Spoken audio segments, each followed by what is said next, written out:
Welcome to the highly anticipated third season of the Single Dads Unplugged, where we embark on the profound exploration of the unique challenges and triumphs faced by single fathers. This season, we delve deep into the realm of emotional resilience, unraveling the layers of strength that single dads exhibit as they navigate the complexities of parenthood on their own, from coping with the emotional rollercoaster of solo parenting to finding solace in unexpected places. Our episodes aim to inspire and empower single fathers on their journey. In Season 3, our focus extends beyond the individual, shining a spotlight on the invaluable bonds forged between single dads and their children. We bring you heartfelt stories of connection and growth, showcasing the remarkable ways in which these fathers nurture and strengthen the familial ties that define their lives. Moreover, we address the crucial intersection of financial and emotional well-being, offering practical insights and advice to help single dads not only survive, but thrive in their role as primary caregivers. As we navigate the intricate landscape of co-parenting challenges, our aim is to provide a supportive space for single fathers to share experiences and glean wisdom, fostering a sense of community and resilience in the face of adversity.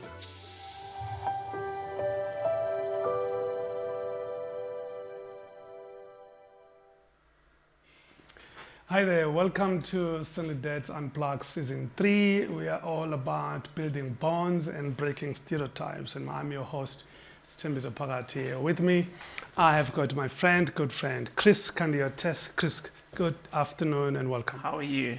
I'm good, my friend. How are you doing? I hope you found the place okay. I understand you used to cycle around this place, yes? Yes, so when I was a professional, we used to train a lot in this area. Early in the morning, so quite cold sometimes. But I know the area very well. That's great. And thanks again for making time. I'm going to start off just maybe telling us a little bit about, you do 3 roles or 4 roles, the way I understand it. But of course, you've got your own business and you're also an affiliate to some other organizations that do similar work as us. Maybe tell us a little bit about that. Yeah, so I started in 2005, started racing professionally cycling in South Africa sport, so I did quite well. I wasn't one of the top ones, but progressed on to that. And then in 2010 around about, I got married and stuff, 2011, give or take. And then I started playing around with 3D printing and stuff. Yeah. And then through that, I started working for a company just here local in Joburg, a track or specialized dealership, and got myself involved with a few other things with Change a Life and a really nice organization. But I wasn't on the tours yet, and I wasn't, I was just sitting at the coffee shop reading my books, John C. Maxwell books, and by that time I was actually going through a divorce already. And life really, so life already started happening very, very quickly. And I used to just sit at these coffee shops and I looked at the guys from Change a Life, and I just admired their way that they introduced themselves. Yeah. And I was like, what's going on in my life? It's just, I want to see what these guys do. And progressively, I stared working for E-Bike Cafe with Graham and them. That's where we are now. So over the years, a couple of years up front, I started working for Graham van der Merwe at E-Bike Cafe. And then he helped me to then build Power Prototype. That's my 3D printing company that we are now doing. And then, so now I've been working for them around about 5 years now. So it's going great. That's good. We're going to touch later on the other responsibilities that you are doing. Maybe talk to us about your co-parenting journey. Your daughter is how old now? She's 10 years old. She's 10. She's 10. Yeah. So she was born in the marriage, yeah? Yeah. So tell us a little bit about your story. Met my wife in around about 2010, late 2010. Yeah. Early 2011, and around about, I think it was like 7 months, got married. Really lovely women, parents as well, Nico and Priscilla, very, very amazing parents. But just to backtrack a little bit, I came out of a children's home, so I never grew up with my parents. So father or mother? No, so I was raised in Tutela. It's a place of safety for kids.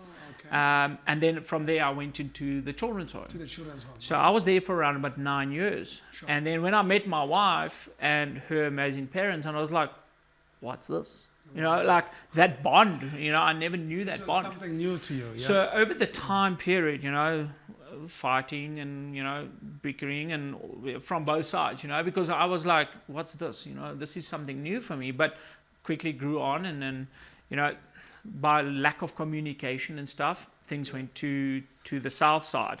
Yes. But then we started, you know, the divorce process and everything and the co-parenting. By that time, I was either walking to meet my daughter, or I was cycling my bicycle from the other side of Pretoria to Alberton. To Alberton, yeah. So I used to meet my daughter at like either the church or at a McDonald's or, you know, stuff like that. So she was living far from you and you didn't have a means to get there. To get there. But I made it a point to say, you know what, that I'll be there. Even if I have to walk, or even if I have to like catch a taxi or whatever, like I'll be there. And I was never late. I made sure So was that this like over weekends? either like through the every week second? or mostly over the weekends, Okay. because I was still working and I was staying in a 1-bedroom place in people's houses, because I didn't have like that facility yet. And my brothers and sisters, I never like had that bond to say, listen, can I move in with you to get my life back? Everything was going roller coaster, and I think it was on both sides. You know, there was a lot of fighting and there was a lot of like miscommunication, if I can put it that way. And your daughter was how old at that time? She was around about 3 years old, 4 years old. Very young. Yeah. So, and then by that, you know, the processes of divorce started and all that stuff. And then one day we were like, okay, let's try this again. You know, like, let's grab up the reins and let's work out on our marriage. Yeah. And unfortunately, it didn't work out. But I think that is where the whole role started changing, where we realized that, listen, yes, it's not working for us. Sure. It's not, you know, it's on either side, something is not working. Something is not clicking. Yeah.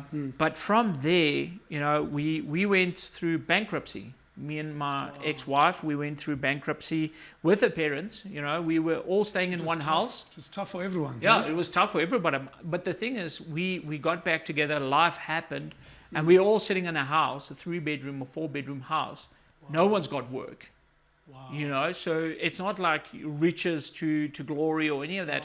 And I think the family actually started formulating a bond to say, you know what, we will stick it through. You were fighting together. Yeah, like we were building it in terms of, you know, let's try and make it work. But then later on, it didn't work. And I remember the day that my wife or ex-wife said, like, she wants to get a divorce, but she doesn't have the means of doing it. Yeah. And I was like, you know what, I don't believe in divorce. I believe on the word of God to push us through. To push, yeah. And she's like, she can't do it.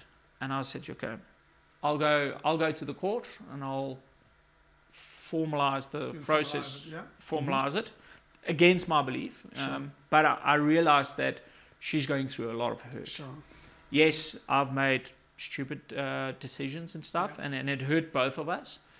And then as soon as that started, I went to my apostle Chico at CFC, and I sat down with him and I said, listen, there's 2 ways that this road's going for myself. Mm-hmm.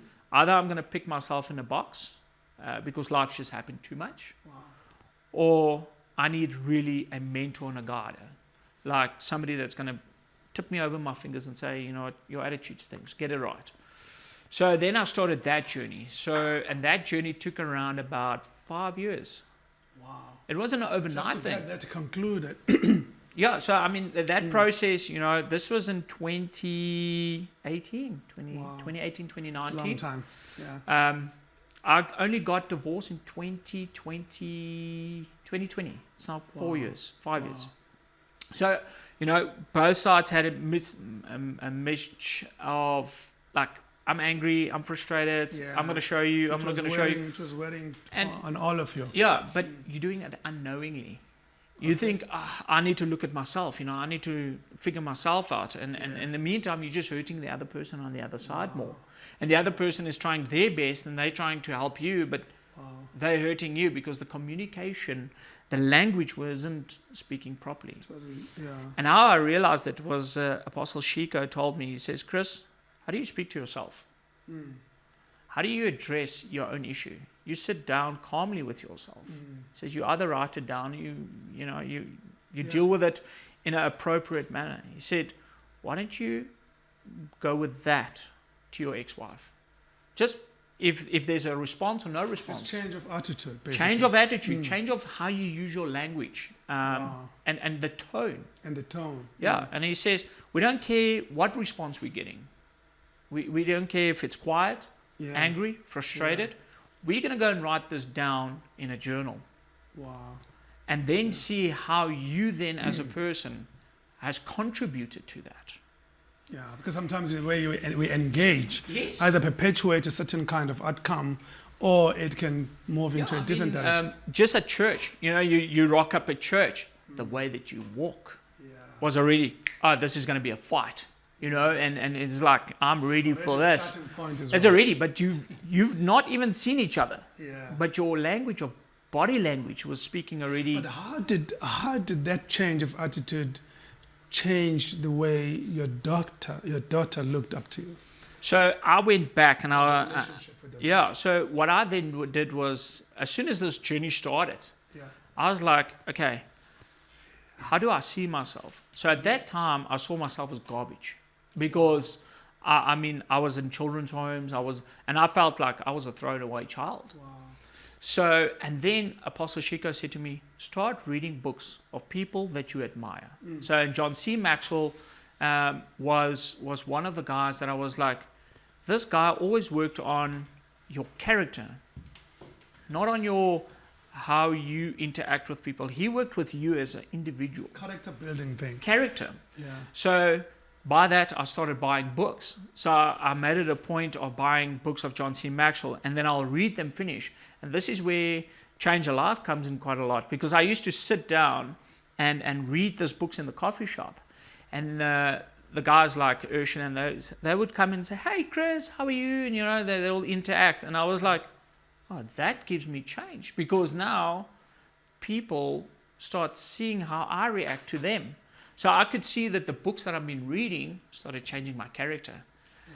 And like I said, it took a 5-year process. So, to build a house for being married for 10 years, you don't go walk into a sledgehammer. So much had to change. And your outlook on life itself. Yes. So Massive change. I had to go back with the chisel and a small hammer.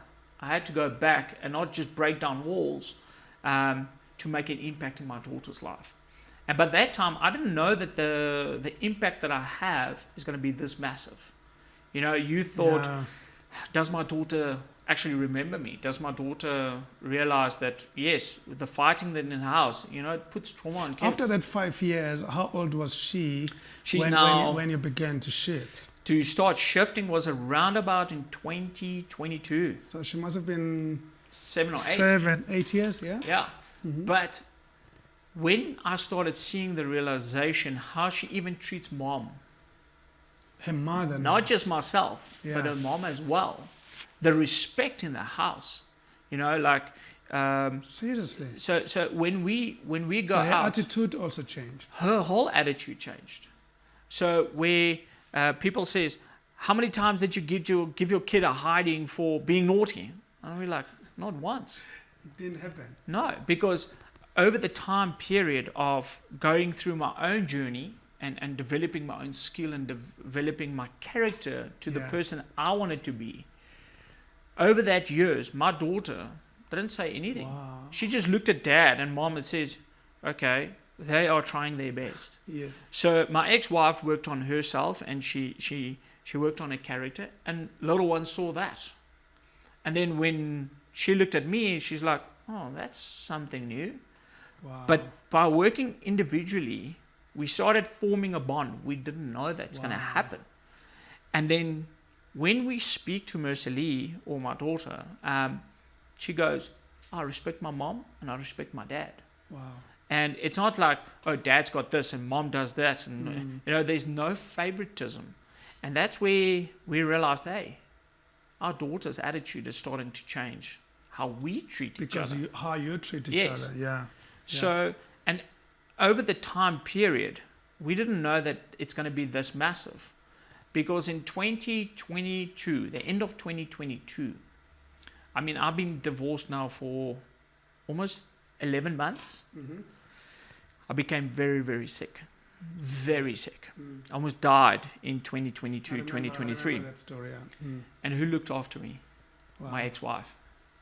Seriously? She drove to the hospital. Her parents drove to the hospital. If I needed help, she was always there. They were there for you. And by the process of, from the divorce until now, it's grown to show my daughter, hey, I don't need to treat my mom different Yeah. to speak to my dad. Yeah. And I don't need to treat my dad different to speak to my To mom. speak to your mom, yeah.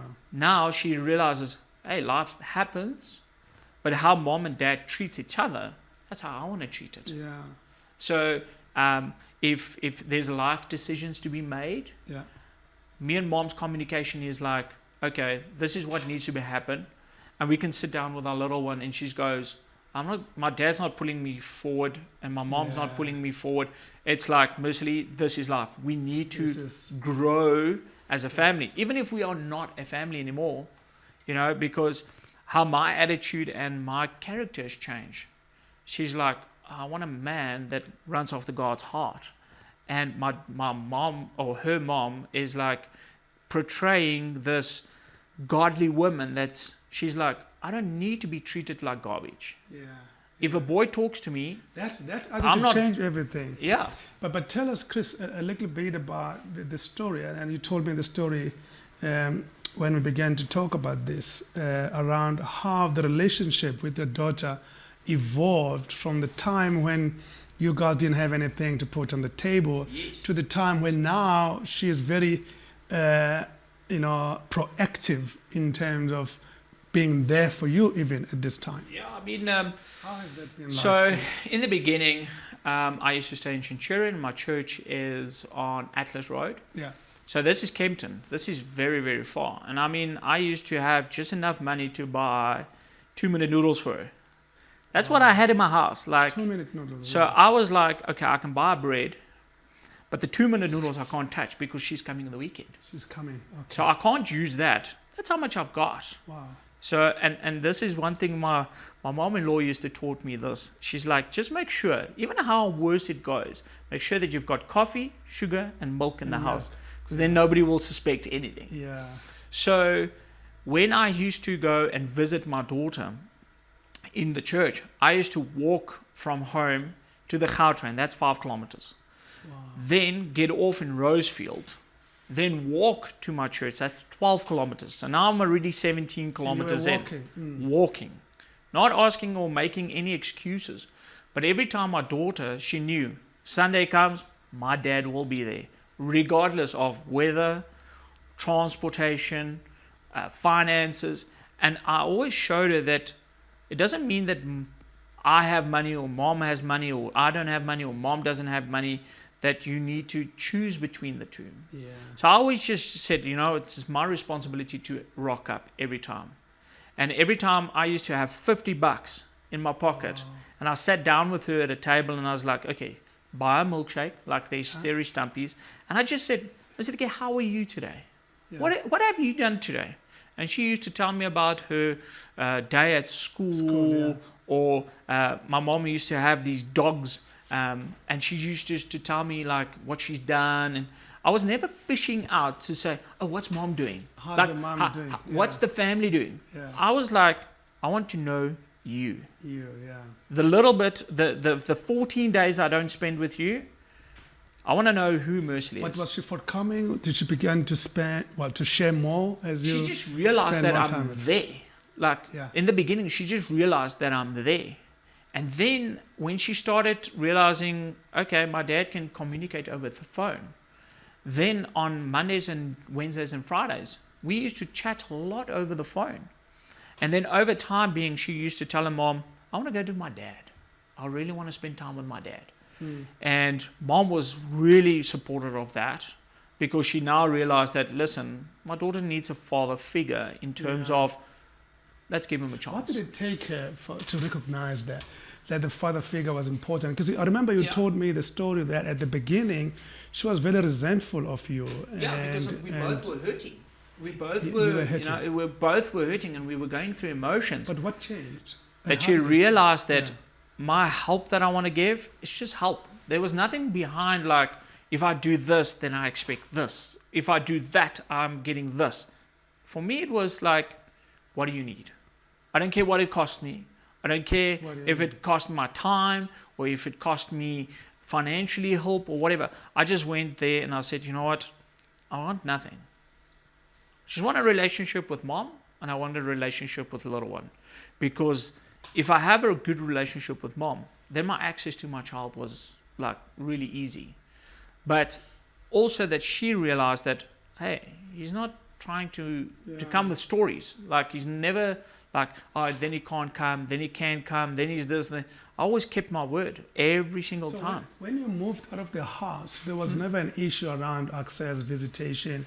It's just that you didn't have a car at the time. Yeah, I didn't have a car. And they lived very far from you. And so there was never an issue that you can't see her. No. So she never did that at all. It was more about, when things went haywire, then it was like, I'll show you, or I'll show you. But, I never had my daughter for at least 2 years of going through a divorce where I was like, I'll use my child. She never used her child.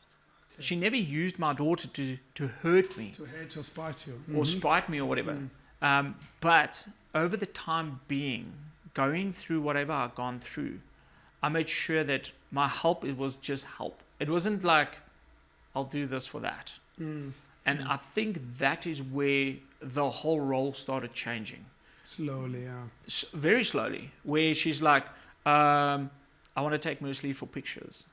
Wow. Then I was like, oh, she's now asking me, can like pictures, and then... Maybe talk to us a little bit, sorry to interrupt you, around those bonding sessions. Because you used to tell me that they would go either get ice cream or walk in the park. How did that shift the way she sees you as a dad, and how did they strengthen your relationship? So over the time being, when I got the access of they've moved closer, I tried to be more involved. Well, are they now back in Centurion? Yeah, so then they moved from Alberton to Centurion, and we started formulating this bond. Okay. And then I would on my off day, on a Wednesday, I'll just take leave. And I was like, listen, can I come and see Mercy? I'll be in the park. I don't want to come to your house. I'll be in the park. And I'll used to look like sure there was some activity that yes, you were I'll doing either together. bring a ball or I'll bring swimming clothing because they had a pool. And I just built that bond of saying, okay, Dad's here. Now you need to start trusting what Dad says. Okay. And how did I do that? It's just to turn up. Just show up. Just show up. Like, how are you, Ms. Licky? How are you? How's your day? No expectation of tell me juicy information.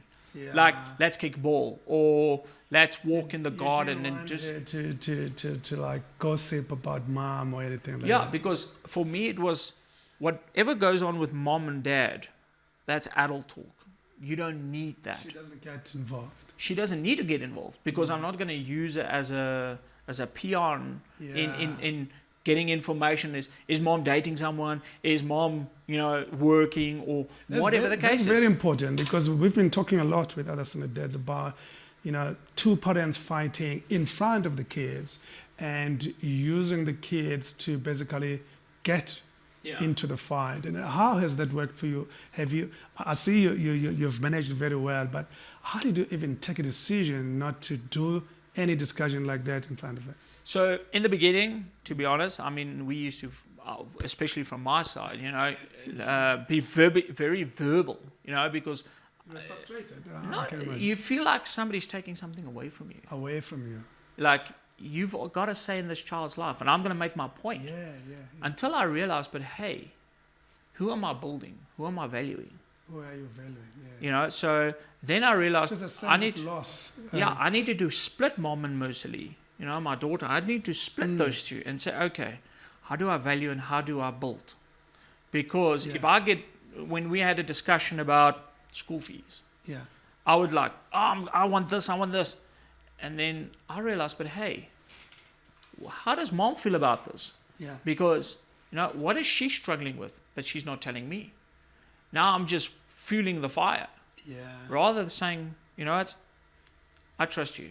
Just make the decision. I trust you. Just let me know that. And that also give her a sense of, I don't need to fight this now. It's a relief. Like, it's a relief of, okay, I'm going to not try and spite him because he's given me the responsibility. And vice versa. And he is showing up and vice versa. Yeah, vice versa. Because she was also changing attitude. Yeah, and she was like, okay, I can trust him taking my daughter to the shops because, she was like, somebody could take my child, because she didn't trust that you could protect her. yes, because we live in South Africa. It's not one of the safest countries, but just that my daughter's now going away from me, and now she's got that free time. Now your thought process starts changing. Like, okay, are they happy? Is everything going well? Is she healthy? And it goes both ways. When you as a dad sits at home and you go, what is my daughter doing? I've heard nothing yet today. Like, is she safe at school? Is she having a fun day at school? So your mind's running away. And by reading books, that was keeping my mind busy. So when I had the second opportunity to speak to mom or to speak to my little one, it was putting wealth into something that did not exist yet. Everything. Yes. Yeah. How about parenting decisions or parenting styles? And I've been wondering, with potentially different parenting styles between two parents, it can adversely impact the child because she gets confused when she's with you. She's exposed to this parenting style, and with mom another. How have you made sure that the way you parent doesn't affect her in a negative way? So when my ex-wife came to me, she's like, listen, let's get a divorce. Let's now make a decision.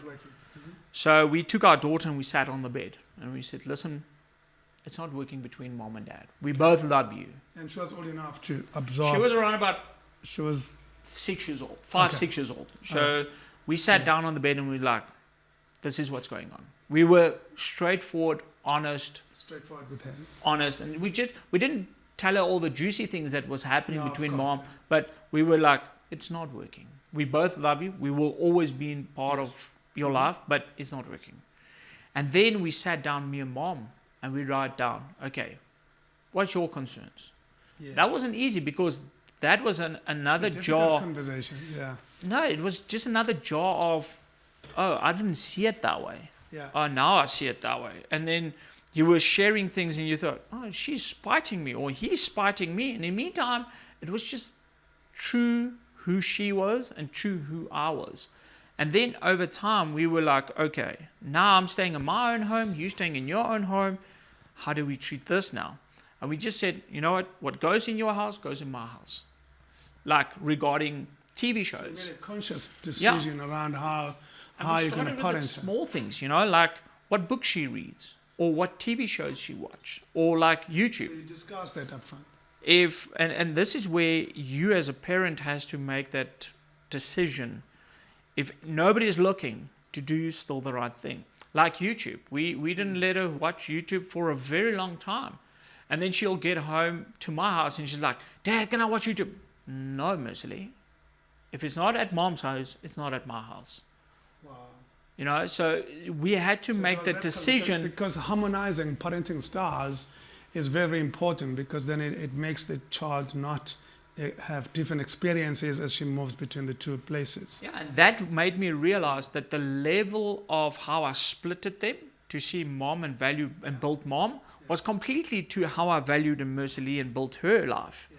Because with mom, you had to have an adult conversation and you had to make decisions that made bigger impacts. With my daughter, it was, oh, Dad, I need a game, or I need buy me Minecraft, or stuff like that. Yeah. And by shifting into my own home and then realizing oh, okay, I need to value mom even if mom's not there. And by the other side as well. And yes, we've bumped heads a few times and back and forth.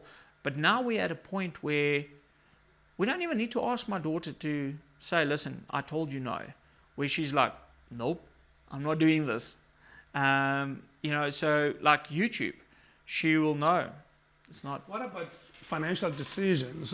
Do you find that based on your communication styles, do you find it easy to make financial decisions while you don't live In the with beginning, the it mom? wasn't easy.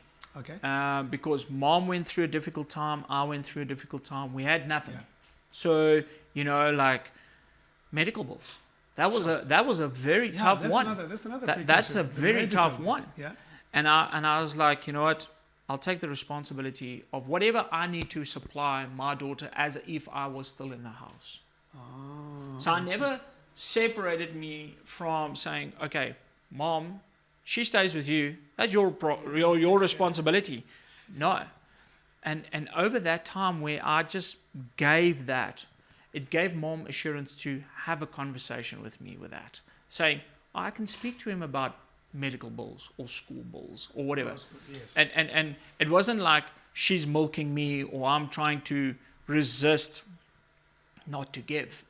We just came to more being matured.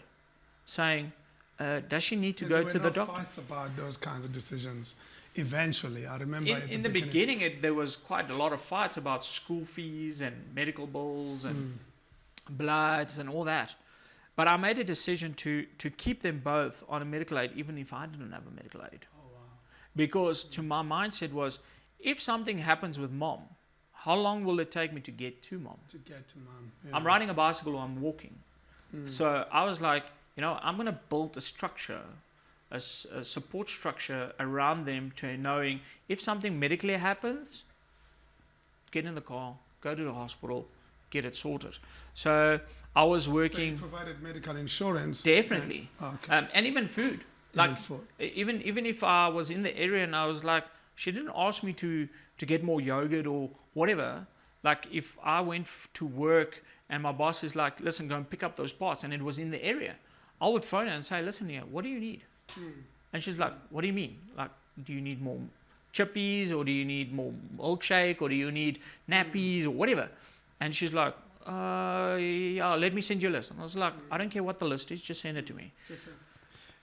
Chris, we're going to come to an end now, but I want to touch on this. Your story is quite powerful, obviously. I want you to think about this. What causes dads to become discouraged and turn away from their kids, especially where parenting arrangements, similar to your situation? And what would you say to those dads that have said, listen, I've reached a deadlock here, I'm turning away, and she's on her own? So the main thing is, dads, whatever goes on, we forget ourselves. So as a dad, you go, I'm the provider. I provide whatever I need to provide. Yeah. Mm-hmm. When you reach that dead end, then you actually received yourself. That's where you realize, I'm empty. This is where you receive yourself in terms of, I didn't look after myself. And that's a realization. That's where it starts. And that's where actually, when you hit the tar, that's where you realize that, listen here, I never looked after myself. And that's paramount. Because you can't give what you don't have. What you don't have. So, and this is not money. This is not groceries. This is not diapers. This is character. Just character and this is time and where attention. your character meets yourself in terms of, I'm now done. I'm now tired. I can't go further anymore. That's where you realize that who you really are. How has your faith assisted you to become a better dad? A lot.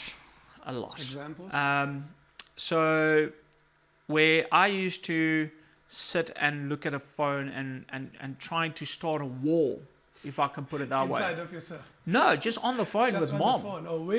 With the mom. Oh, because okay. remember, I realized that for me as a youngster, I never had that guidance of how to treat a situation. And over the time, I realized what parenting was, because I only learned parenting from her mom and dad. Like, how do you treat parenting? Then, over the time, sitting in the coffee shop and looking at very wealthy, very respectful people in Change a Life, because that's what I saw. People that had everything, how they treat people. How they treat people, yeah. And when it started happening with me, I realized that, hey, I've got a choice. I can either build myself and give good value to either my daughter or a mother or to my colleagues and this is just not stopping at the house. It's like the lady at the till.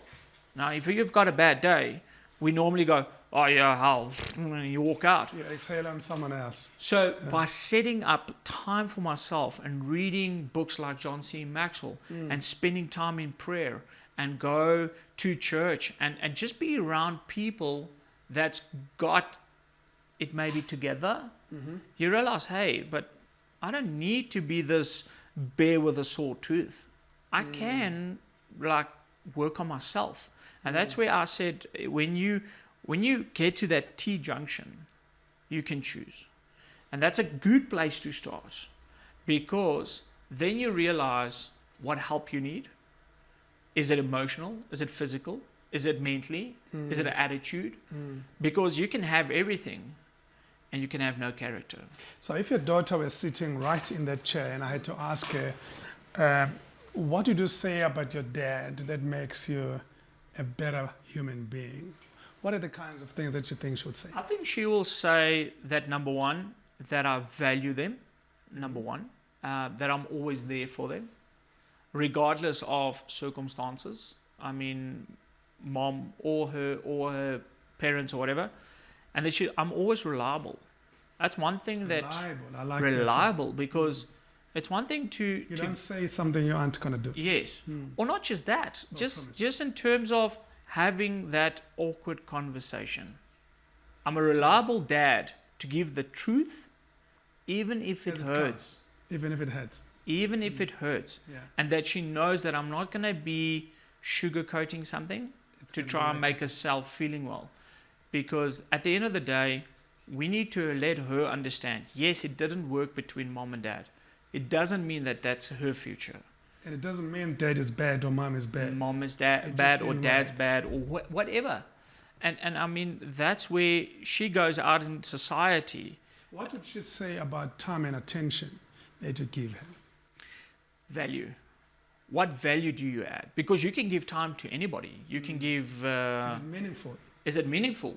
Or are you just there Is it memorable? Yeah. Is it creating memories and the memories that you can come back and say, wow, that meant something. Yeah, and you and I were talking, maybe don't push gadgets and things and gifts, because those things they're going to get used to.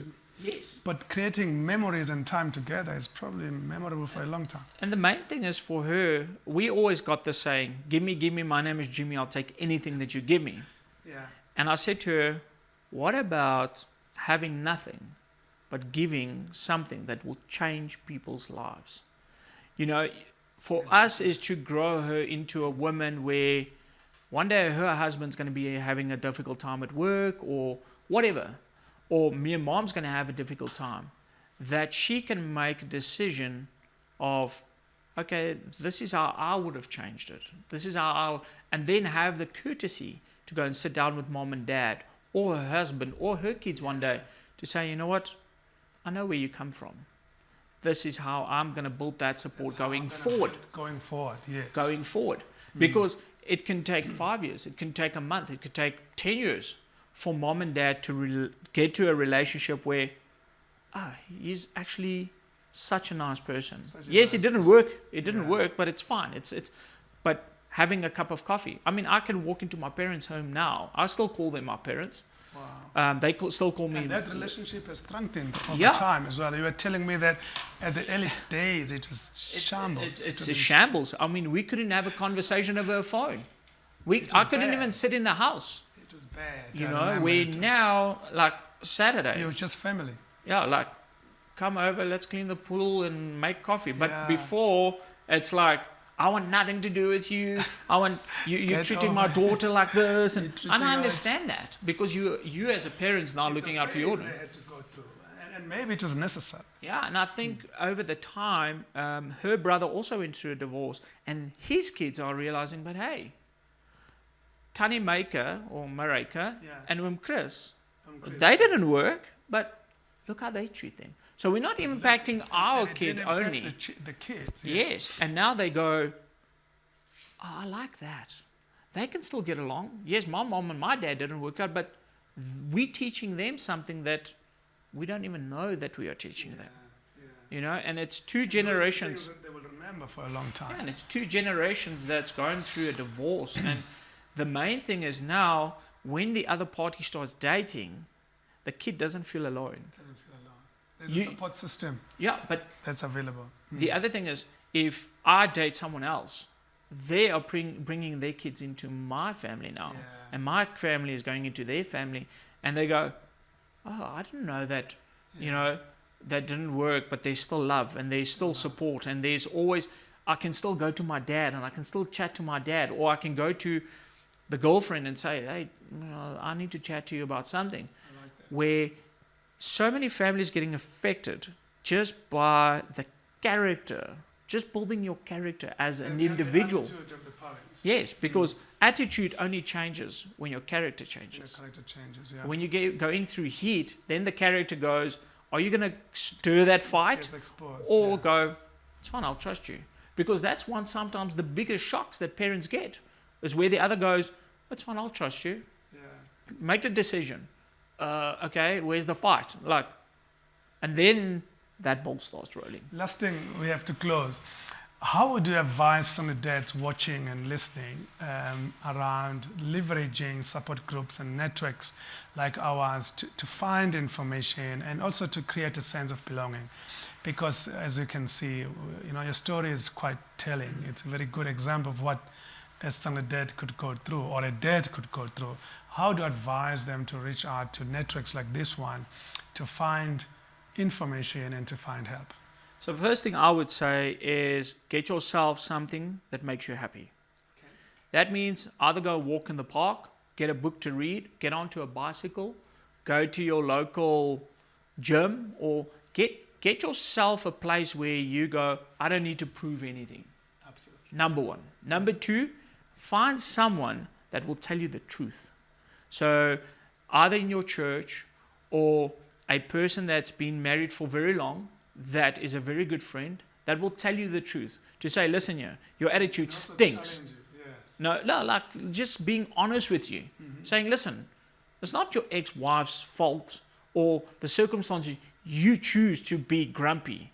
Like, stop it. It's not nice. Yeah. Okay? Then start using like this group that you started, Single Dads, to go and do some research of saying, okay, YouTube's there. What information is What, out what there information is out there? that can help Start building that journey of, okay, what do I do not know? Like, where do I can go and find information?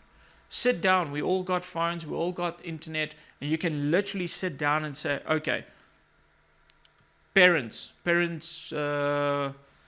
sharing time or whatever. How do I do that? There is so much information that is online. Not that all is gonna work, but at least you Some start. of it could be useful. You can start putting a brick down, Absolutely.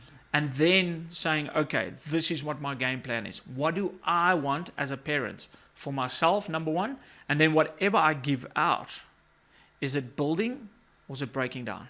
Is it valuing? Is it going to change Or someone's is it life? killing someone? Because you need to stop having that mentality, I'm doing this for my kid or I'm doing this for my ex-wife or whatever.